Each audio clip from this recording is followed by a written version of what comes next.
Welcome to State of Affairs. I'm Steve Adubato. More importantly, we're coming to you from the Agnes Varus NJTV studio in beautiful Brick City, Newark, New Jersey. Pleased to welcome someone who people know in Newark very well. Roger Leone is the superintendent of Newark Schools. Good to see you. Great seeing you. July 1st, 2018, your life changed dramatically. How so? Well, that was the first day that I became superintendent of Newark Schools, and extremely excited, honored, and humbled for that opportunity. Talk about your background leading into this incredibly challenging role. Well, I born in Newark, attended Newark Schools, graduated from Hawkins Street School and Science High School, received my bachelor's from Rutgers University, New Brunswick, Cook College, continued on to my master's in administration from Montclair State University. So student, teacher, principal for 10 years, principal at Dr. Horton's School in the North Ward, University High School in the South Ward. Taught at my elementary school, coached at my high school in debate, and for the last 10 years served as assistant superintendent of schools in various capacities, overseeing the high schools, overseeing a group of elementary schools, responsible for the supervision of program and instruction throughout the district, and now with this responsibility of assuming it all. Roger, how many students in the school system? So 36,000 students in the school system, 55,000 plus students in Newark. Is that the charter school piece? So part of it, so 19,000 is the students that are in the charter schools. And then the plus that I have clearly shared that I am assuming full responsibility for are students that are in our parochial schools, as well as students who reside in Newark but do not attend a school in Newark. They're all yours? All of them. Number one challenge facing the children connected to Newark in our schools, all schools, is? Well, we have a couple of problems. The primary one is obviously student achievement. We are falling behind, while there has been much progress, our counterparts throughout the entire state. We have over 600 school districts in New Jersey. We're not faring as high as I know the capacity of our students and the quality of our staff would suggest. Because? Well, there are a number of factors. The things that we cannot control are what occurs prior to the student arriving in school and as they exit.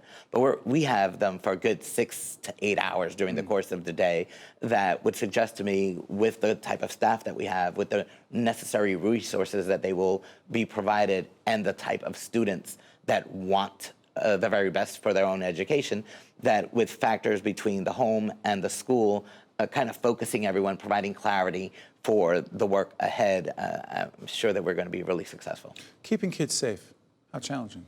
Absolutely. Like physically safe? Well, you know, we need to make sure that everyone in our city is safe. So the passage from school to home is extremely important, as well as the passage from school, home to school as well. You know, ultimately during the course of the day, we need to make sure that students and staff are also safe.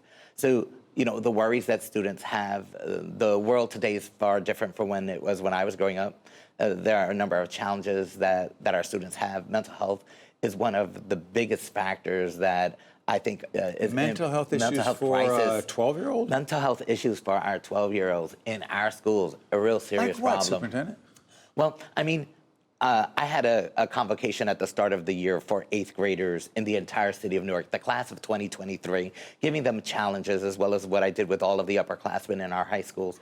And I asked a simple question: how many of you have been impacted because of the loss of one of your family relatives to violence? And 1/3 of 2,500 students raised their hands. Lost someone. So, you know, how are we addressing that issue? So the students come to our schools, and we're required to meet the literacy and mathematics requirements that are outlined by the state, and we're clearly, you know, working hard to making sure that we are doing that. But the students need to come in whole to our schools. So part of the responsibility, we have teachers who not only have to teach the content, but have to teach care and, you know, be the custodian of the student as well as social worker. So we're really demanding on our staff, and we were built for this. So the challenges that our students have are ones that, you know, we will focus on and take seriously. Roger, it's been 22 years that the state of New Jersey was literally in control of the Newark Public Schools. That's correct. Recently, local control. You others in Newark, in control of your own destiny. Biggest change, biggest opportunity that allows for those in Newark to, quote, control, if you will, the future of the school system. Well, the last 22 years have been critical towards where we are today. So part of one of my incredible challenges is to just provide clarity for everyone, and that is in fact our focus.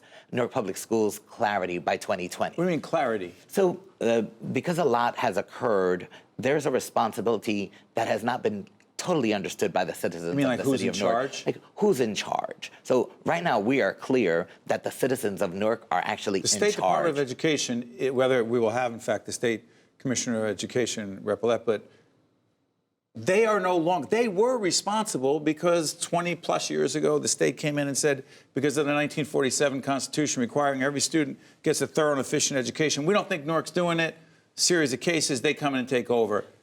They're not in charge, they're not involved, if ultimately responsible because of the Constitution, but you guys are in charge. Exactly. So as of February 1, the State Department of Education gave full local control to the Newark Public Schools. They're not hanging over your shoulder. Not at all. But there is a transition period that is about 2 years in the making until January 2020 that is part of my responsibility to make clear to everyone that not only are we focusing on what the transition plan suggests, our requirements, but that we have a far bigger plan.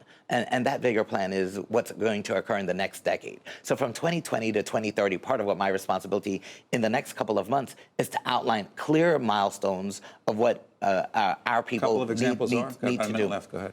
Well, we have this whole idea of the type of professional development that we have. I forecast that by 2025 in Newark, we will have a professional development school that will provide an opportunity for our school district to study itself, to actually assess what we've done, applaud the accomplishments, figure out what the challenges are, strategize, and involve as many people at the table as possible, from funders to community-based organizations, from our schools to all schools, making sure that everyone is aware of what needs to be clear for everyone moving forward, what are the responsibilities of the school system, and then ultimately, how do we better our city by educating our children far better than we've ever had before.